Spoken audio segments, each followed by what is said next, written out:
சொல்லுகிறேன் அன்புக்குரியவர்களே. அல் குர்ஆனையும் அஸ்ஸுன்னாவையும் சஹாபாக்களும் தாபிஈன்களும் தபஅ தாபிஈன்களும் ஸலஃபுஸ் ஸாலிஹீன்கள் எப்படி விளங்கினார்களோ அந்த அடிப்படையில் விளங்கக்கூடியவர்களாக இருப்பார்கள். அவர்களுடைய புத்திக்கு படாத, அவர்களுடைய சிந்தனைகளுக்கு தெளிவில்லாத, எல்லா விஷயங்களையும் மார்க்கத்தை விட்டு ஓரம் கட்டுகிற பண்பு அவர்களிடத்தில் இருக்காது. என்னுடைய புத்திக்கு படவில்லை, உலக ஓட்டத்திற்கு சரியில்லை, விஞ்ஞானத்திற்கு ஒத்துப்போகவில்லை என்கிற காரணத்திற்காக ஆதாரபூர்வமான செய்திகளையும் அல்லாஹ்வின் தூதர் சொல்லி நிரூபித்த விஷயங்களையும் மறுக்கக்கூடியவர்களாக அஹ்லுஸ் சுன்னாக்கள் ஒரு பொழுதும் இருக்க மாட்டார்கள்.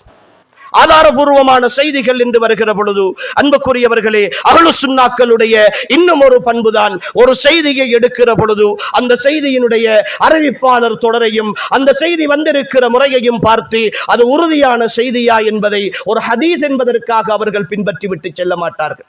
அதற்குரிய ஆதாரத்தை தேடுவார்கள். அந்த ஆதாரம் சரியானதா என்பதை உறுதிப்படுத்துவார்கள்.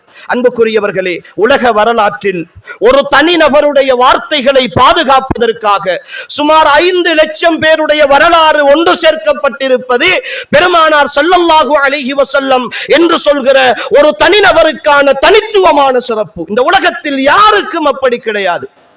ஒருவருடைய வார்த்தை சரியானதா பிழையானதா என்பதை பாதுகாப்பதற்காக அதை அறிவித்த, அந்த செய்தியை சொன்ன சுமார் 5 லட்சத்திற்கு மேற்பட்ட அறிவிப்பாளர்கள் வரிசையோடு வரலாற்றோடு பாதுகாக்கப்பட்டிருக்கிறார்கள் என்றால் அன்புக்குரிய சகோதரர்களே, ஒரு ஹதீஸை அது சஹீஹான செய்திதான் என்று நிறுவுவதற்காக அறிஞர்கள் செய்திருக்கிற தியாகம் கொஞ்ச நஞ்சம் அல்ல.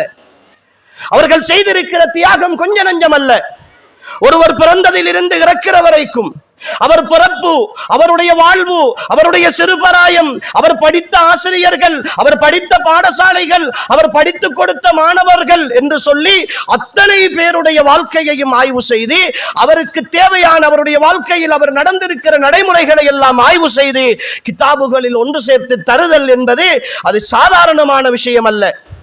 அவ்வளவு பெரிய விஷயங்களை செய்துதான் ஒரு ஹதீஸ் ஆதாரபூர்வமான செய்தி என்று இமாம்கள் எங்களிடத்திலே கொண்டு வந்து சேர்க்கிற பொழுது அது என்னுடைய புத்திக்கு படவில்லை, எங்களுடைய ஆய்வுக்கு அது சரியாக தெரியவில்லை என்று சொல்லி மிக சர்வசாதாரணமாக ஒரு வீடியோவுக்கு முன்னால் உட்கார்ந்து இருந்து இந்த ஹதீஸ் சரியில்லை, இந்த ஹதீஸினுடைய கருத்து பிழை, இந்த ஹதீஸினுடைய விளக்கம் பிழை, இந்த ஹதீஸை சஹாபாக்கள் பிழையாக விளங்கி இருக்கிறார்கள் என்று சொல்லி சிறந்த நூற்றாண்டின் சமுதாயத்தை அன்புக்குரிய சகோதரர்களே மிக மோசமாக அல்லது மிக இலகுவாக தட்டிவிடுதல் என்பது அஹ்லுஸ் சுன்னாக்களுடைய பண்பாக இருக்க முடியாது. அதை சுருக்கமாக சொல்வது என்றால் ஆதாரபூர்வமான செய்திகளுக்கு முன்னால் அல் குர்ஆனுக்கு முன்னால் அறிவை முற்படுத்துவது என்பது சஹாபாக்கள் பண்பு அல்ல.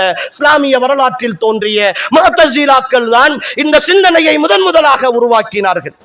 அவர்களுடைய புத்திக்கு பொருந்தாதவைகளை ஆதாரமற்றவை என்று தட்டுகிற சிந்தனை போக்கை உருவாக்கியவர்கள் முஅத்தஸிலாக்கள். அவர்களுடைய வழித்தோன்றர்கள் இன்றும் இந்த சமுதாயத்தில் அஹ்லுஸ் சுன்னாக்கள் என்ற போர்வையோடு, ஏகத்துவத்தின் போர்வையோடு இன்று இந்த பிரச்சார பணிகளில் ஈடுபட்டுக் கொண்டிருக்கிறார்கள்.